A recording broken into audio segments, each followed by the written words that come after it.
Buongiorno e bentrovati.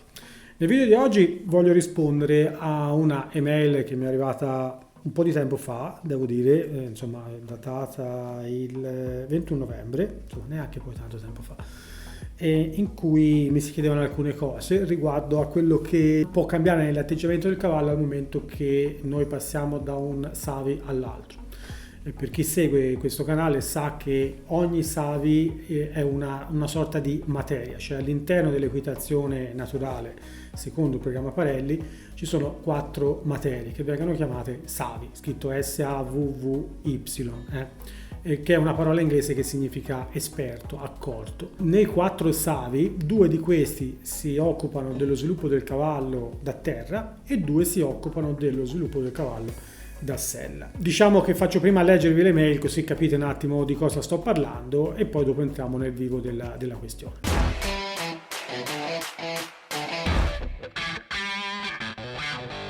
Gabriella mi scrive: chi come me fa Parelli in un centro multidisciplina, per fare la Liberty deve cogliere l'attimo in cui non c'è nessuno in campo. Quindi magari sto facendo altro, poi escono tutti dal campo e mollo tutto e faccio la Liberty. Se entra qualcuno, torno a fare di nuovo o online o freestyle. Domanda: per il cavallo è una cosa positiva o potrebbe risentirsi e pensare tipo come stavamo giocando in Liberty e adesso mi monti o mi ripigli online? A me sembra che quando succede il mio cavallo ci resti male.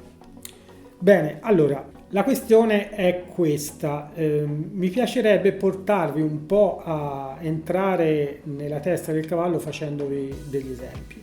Come insegna Parelli, esagera per insegnare e rifinisci strada facendo, per cui cercherò di farvi un esempio un po' esagerato in modo da portarvi poi a capire quello che voglio dire. Pensate un po' a quello che accadeva intorno al 1800 con gli schiavi importati nell'America. Questi schiavi venivano trasportati con delle navi dall'Africa. Su ogni nave c'era circa 600 schiavi, di cui nel tragitto per andare nelle Americhe ne moriva all'incirca un 10%, a volte anche il 20%. Questi schiavi venivano ammassati in queste navi, erano legati con le catene qualcheduno al collo, qualcheduno alle caviglie, qualcheduno ai polsi. Direte voi, cosa ci incastra questo con il cavallo? Beh, è un po', è ovvio che non c'è un paragone che può ottenere con la schiavitù di un essere umano, no? Però il concetto che vi voglio far passare è che c'è un'enorme differenza da quando un cavallo è legato a noi attraverso la corda, per esempio, attaccata alla capezza, oppure ancora peggio quando è sellato e noi ci siamo sopra e magari c'ha di nuovo la capezza e la corda oppure della roba in bocca. È molto diverso il suo mood, no? Il suo atteggiamento mentale in quel contesto rispetto a quando è completamente libero. È un po' come se voi per gioco provate a mettervi una corda intorno al collo e la date a un vostro amico. Provate, non è la stessa cosa rispetto che a non averla, perché vi dovete muovere e nella vostra testa dovete pensare a come si sta muovendo l'altro, perché comunque dovete in qualche maniera vincolare i vostri movimenti ai suoi. Non vi sentite liberi, ma non nel senso stretto del termine, cioè non avete la possibilità di fare i movimenti che volete. Volete fare un altro esempio? Prendete a braccetto il vostro compagno o la vostra compagna e provate, a braccetto stretto sto parlando, e provate a muovervi, no? È un po' come ballare, in quel momento lì dovete cercare di in qualche maniera seguire i movimenti dell'altro. Uno dei due condurrà e l'altro seguirà. Quindi quando noi giochiamo con il nostro cavallo, muoviamo il nostro cavallo, se vi piace di più il verbo muovere invece che giocare, usatelo pure, tanto è la stessa cosa. Noi usiamo il verbo giocare perché vogliamo pensare che il cavallo si diverta come ci divertiamo noi, no? Però alla fine, quando voi muovete il vostro cavallo, e dalla parte di là il vostro cavallo si sente in qualche maniera vincolato a voi, nella sua testa si attivano tutta una serie di meccanismi completamente diversi rispetto a quando è libero.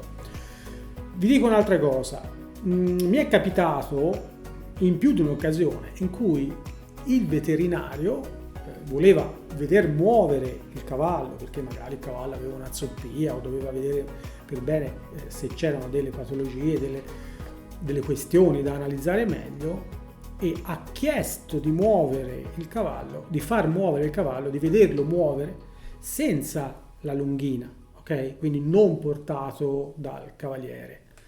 Questo perché un cavallo, quando si muove da solo, si muove in maniera molto diversa rispetto a quando si muove con la lunghina, anche se questa è tenuta lasca, cioè lente, ok?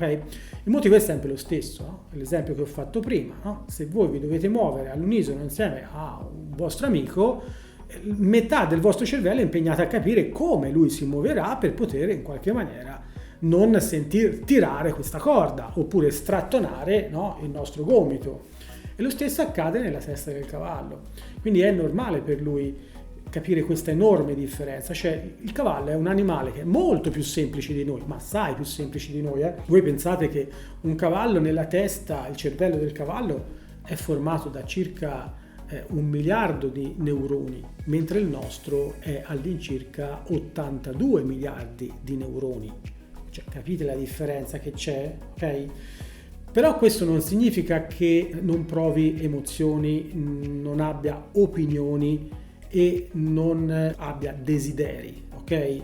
Per cui è ovvio che quando io muovo il mio cavallo nel campo che ho a disposizione in quel momento e sto giocando in una certa maniera, al momento che cambio completamente e passo da una situazione di libertà, come è appunto la liberty, a una situazione di vincolo, che io non sto parlando di costrizione, intimidazione, coercizione, sto parlando semplicemente del libertà o vincolo. Libertà è una cosa, vincolo di qualsiasi genere è un'altra cosa. Vincolo può essere con online, vincolo può essere con la sella. Vi immaginate, no? Voi siete sopra il cavallo, non è una cosa naturale per il cavallo, è qualcosa che il cavallo si abitua e poi magari gli può anche piacere, però non è una cosa naturale. Quindi con tutto questo discorso cosa voglio dire? Che voglio dire semplicemente, per rispondere a Gabriela, che è normale che sia così e chiaramente il cavallo lo vediamo che cambia. Da cosa lo vediamo? Beh, il cavallo ha pochi muscoli meno di noi per produrre delle espressioni facciali. E in effetti una persona che è abituata al suo cavallo riesce a percepire quando il cavallo cambia espressione. E chiaramente in qualche maniera se abbiamo un bel rapporto con il nostro cavallo lo percepiamo quando lui è felice di qualcosa oppure è un po' contrariato di quello che sta accadendo in quel momento lì. Quindi è normale che la nostra amica Gabriela in quel momento abbia percepito da parte del suo cavallo una sorta di ci rimango male. Poi il ci rimango male è umanizzare, no? Il cavallo vive il momento. Chiaramente un attimo prima era una condizione, un attimo dopo cambia la condizione e lui in qualche maniera anche involontariamente ci fa vedere con il suo linguaggio del corpo che non è più così contento come era prima o felice come era prima.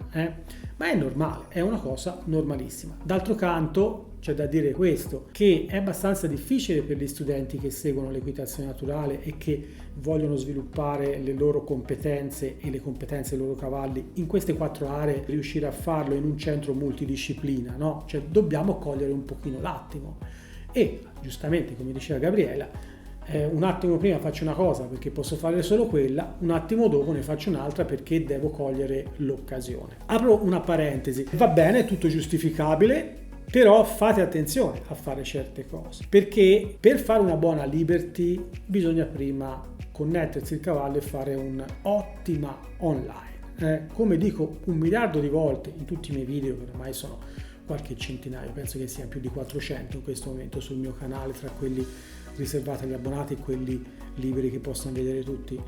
Lo dico veramente tantissime volte. La liberty non è quello che a volte si vede fare in giro, non è il cavallo che ci corre dietro e noi allegramente corriamo davanti a lui, non è quella la liberty. La liberty è quando il cavallo è iperconnesso con noi e fa le stesse cose che riusciamo a fare online anche in liberty, con un entusiasmo e una energia che si vede palesemente. Se vedete un gioco in liberty fatto bene, vedete il cavallo che è entusiasta, che ha un'energia, un'emozione che è bellissimo da vedere, ok? Però per fare quello dobbiamo prima averlo preparato online. Non fate mai la liberty senza aver preparato prima online, perché le probabilità che vada tutto in un monte sono veramente tante. Quindi con questo cosa voglio dire? Voglio dire che se vi ritrovate in una situazione in cui dovete per forza no, però vedete che potete avere l'occasione di sfruttare quell'attimo per poter sviluppare un po' la liberty, visto che magari non avete altri momenti in cui lo potete fare, ecco, io partirei sempre dal cercare di riscaldarmi online, avere una iperconnessione e poi dopo sganciare tutto e andare in liberty. E mi raccomando, per sganciare tutto intendo togliere anche la capezza, perché la liberty con la capezza non è una liberty. Sempre per il solito discorso che si diceva prima, no? Il cavallo riconosce una condizione e si comporta di conseguenza. Se lui ha la capezza indosso e il suo proprietario o gestore del momento non usa l'online, cioè non usa la corda, per lui comunque avere la capezza addosso significa essere collegato alla persona, ok? Quando è che lui si sente veramente libero? Quando questa capezza viene tolta, perché è quello che facciamo ogni volta che lo riportiamo in box o nel paddock. Allora sì, in quel momento lì lui sa che può fare quello che gli pare, ma fin tanto che c'ha la capezza addosso è una falsa liberty. È un po', tanto sempre per il discorso di farvi riflettere un pochino, è un po' quando si sente dire quel cavallo è uno stallone, è diciamo libidinoso, fa casino e quant'altro, però quando gli metto la capezza è bravissimo. È normale. Lui riconosce una condizione e conseguentemente agirà in una maniera alla quale è stato abituato perché aveva la capezza. Lo stesso vale per la sella, no? Metto la sella e lo stallone diventa subito bravissimo. Anche lì, solito discorso. Lui è abituato che quando ha la sella addosso deve comportarsi in una certa maniera, altrimenti si trova in tutta una serie di situazioni scomode che non gli piacciono e allora preferisce comportarsi in un'altra maniera, no? E quindi abbiamo un cavallo che sì è stallone, quando tolgo tutto è stallone, ma quando gli metto o la capezza o la sella sembra un cavallo normale. Ecco perché è importante cercare di capire che, anche se è brutta come frase, quando Parelli dice che il cavallo non fa quello che te gli chiedi, ma fa quello per cui è programmato, dietro c'è una grande realtà, c'è una grande verità.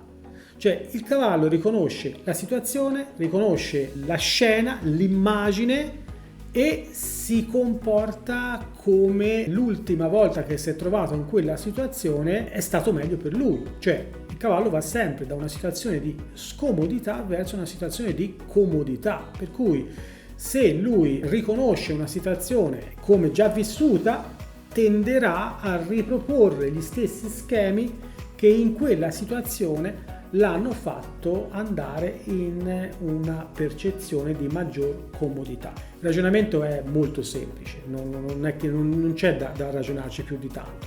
Il cavallo tende ad andare sempre da una situazione di scomodità verso una situazione di comodità.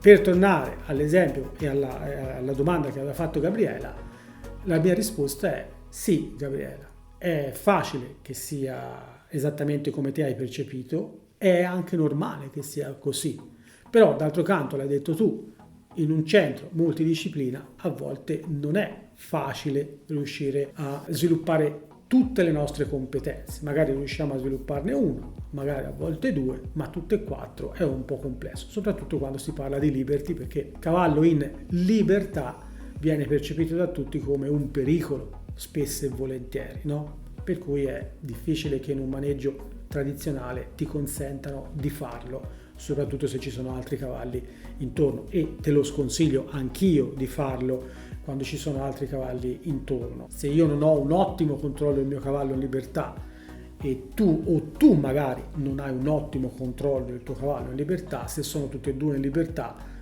magari possono decidere a un certo punto di staccarsi da noi darsele di santa ragione con tutte le dovute conseguenze, e poi dopo magari quel che succede lo dobbiamo gestire noi. Quindi mi raccomando, quando si parla di liberty dovete fare veramente sempre molta attenzione. Diciamo, la risposta che ho dato a Gabriela credo che sia una cosa che tanti si sono domandati, perché non è la prima volta che mi arriva questa domanda, che quando faccio i corsi a volte mi è stato chiesto, dice, ma è possibile che quando faccio questo è in una maniera, quando faccio quest'altro è in un'altra maniera? È possibile che ci sia così tanta differenza? Sì, è possibile. Riflettete un po' su quello che vi ho detto, se vi è piaciuto l'argomento fatemelo sapere con un commento, con un like, un mi piace, e noi ci vediamo in prossimo video. Wish I could say I was finally over you, but that's not the truth. Everyone always keep falling in love again. The fuck's wrong with them? I don't understand. Maybe it will pass by, someone save me for a past.